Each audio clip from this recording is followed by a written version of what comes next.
Episode 46.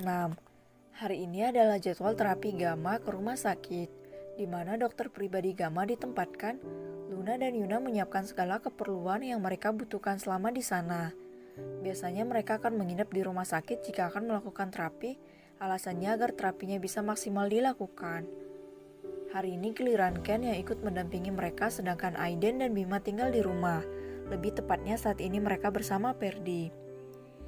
Ken, Aiden, dan Bima berniat membantu Perdi mengurangi berat badannya menjadi lebih ideal karena belakangan Perdi sering mengeluh sakit di bagian kaki dan punggungnya. Setelah dicek ternyata bobot badan berlebihan yang menyebabkan Perdi mengalami keluhan itu. Di sebuah lapangan yang luas, tampak 3 lelaki sedang melakukan aktivitas fisik di sana. "Ayo Per, kamu pasti bisa. Ayo Per, bisa, kamu bisa," teriak Aiden. "Per, ayo pasti bisa. Angkat badanmu," ucap Bima dari sisi yang lain. Aku bisa." Bus, Perdi menghempaskan tubuhnya ke atas tanah. "Ya kok nyerah Per, padahal satu aja belum nyampe, ini masih setengah," ketus Aiden. "Kamu bisa Per, ayo satu kali aja," ucap Bima. Nggak kuat Bima, Aiden," ucap Perdi menyerah. Sebenarnya ia sedang disuruh melakukan sit up oleh Aiden dan Bima, namun sama sekali tak bisa ia lakukan. Cak, Aiden dan Bima berdecak kesal. Mereka duduk di atas tanah, tak ada rasa jijik di wajah mereka. Kedua presdir tampan sedang duduk di atas tanah dengan tubuh yang sudah berdebu dan kotor. Pasti ini akan menjadi trending topik dalam siaran gosip nasional. "Jangan nyerah dong Per, gimana kau mau kurus kalau lemah gitu?" kesal Aiden. "Capek Den, aku gak kuat, aku pengen makan," gerutu Perdi yang mulai pasrah. "Apa? Makan? Baru aja kamu makan telur 1 Perdi," ucap Bima. "Kan cuma 1, harus 6 biar gak lapar lagi," ucap Perdi. "Astaga, perutmu itu terbuat dari apa sih Per? Gak boleh pokoknya, makananmu kami yang atur," ucap Aiden tegas. "Tapi kan lapar Den," ucap Perdi. "Kamu mau sakit terus? Kau mau terlebih dahulu dipanggil sama yang di atas dan meninggalkan simbokmu sendirian di sini? Ya udah kalau gitu kami balik aja. Mending kami temani Gamma terapi," ucap Bima yang kini sudah bangkit berdiri sambil berkaca pinggang dengan wajah kesal dan marah. Kau benar Bima, lebih baik kami pulang saja. Sia-sia kami membantumu kalau kau tidak punya semangat sama sekali," ucap Aiden yang juga ikut berdiri dengan memasang wajah marah. "Ayo pergi," ucap Bima yang dianggukkan oleh Aiden. Perdi jadi merasa bersalah karena sangat mudah menyerah padahal Aiden dan Bima sangat bersemangat membantunya. Perdi bangkit berdiri. "Aiden, Bima, jangan pergi, aku akan latihan lagi," teriak Perdi pada Aiden dan Bima yang sudah berjalan terlebih dahulu. "Apa? Kami tidak dengar? Coba kau datang ke sini," teriak Bima dengan seringai licik di wajahnya. Aiden pun mengerti arti tatapan Bima. "Kemarilah Perdi, berlari ke sini," teriak Aiden. Perdi berlari mengejar Aiden dan Bima, namun yang dikejar malah berlari terus-menerus mengelilingi lapangan itu. Hah, tuh, teriak Perdi yang sudah ngos-ngosan. Keringannya bercucuran padahal ia baru berlari setengah putaran.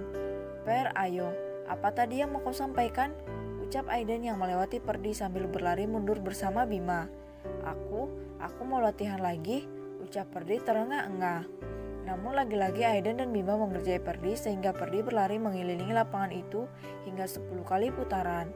Hah, kalau begini Perdi bisa cepat kurus, celutuk Aiden sambil berlari dan tertawa terbahak-bahak.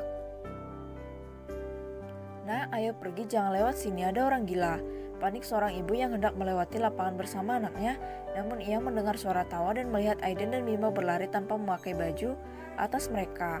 Penampilan mereka acak-acakan sudah seperti orang gila. Sementara itu di rumah sakit tampak Yuna dan Ken menunggu di ruang tunggu, sedangkan Luna dan Gamma berada di ruang terapi. Gamma meminta Luna menemaninya karena ia sangat tidak suka dengan rumah sakit, namun beda halnya jika Luna di sampingnya. Selama terapi berlangsung, Luna memperhatikan dengan seksama arahan dari dokter yang dipilihkan oleh Dr. George untuk menangani Gamma. Gamma melakukan semua rangkaian terapi dan menuruti semua ucapan dokter. Ia begitu bersemangat menjalani terapinya apalagi jika Luna yang membantunya. Setelah selesai, Gamma dibiarkan beristirahat sementara itu Luna berdiskusi dengan dokter. Untuk membantu memaksimalkan terapi, Luna bisa membantu Tuan Gama dengan cara memijit kaki selama 5 menit setiap akan tidur dan bangun pagi. Hal ini dapat membantu mempercepat kerja saraf kaki, ucap sang dokter. Apa suami saya bisa sembuh, dok? Tanya Luna penasaran. Dokter wanita bernama Esther tersebut tersenyum saat mendengar pertanyaan yang memang hampir seluruh pasiennya menanyakan itu. Kesembuhan sudah diatur oleh Tuhan. Yang kita perlu lakukan saat ini adalah melakukan terapi dan berikan dukungan mental pada beliau. Jika menurut pengamatan saya, tubuh Gama pasti bisa sembuh jika mendapat dukungan dari istri hebat seperti Anda, Nona, ujar dokter itu. Saya yakin Nona pasti sangat mencintai Tuan Gama. Iya kan? Ucap dokter itu. Luna menggaruk tengkuknya. Ia merasa bingung dengan dirinya. Dok, apa saya bisa bertanya sesuatu? Hanya saja ini lebih ke hal pribadi sih. Ucap Luna sedikit malu. Saya akan menjawab jika memang masih bisa ditoleransi.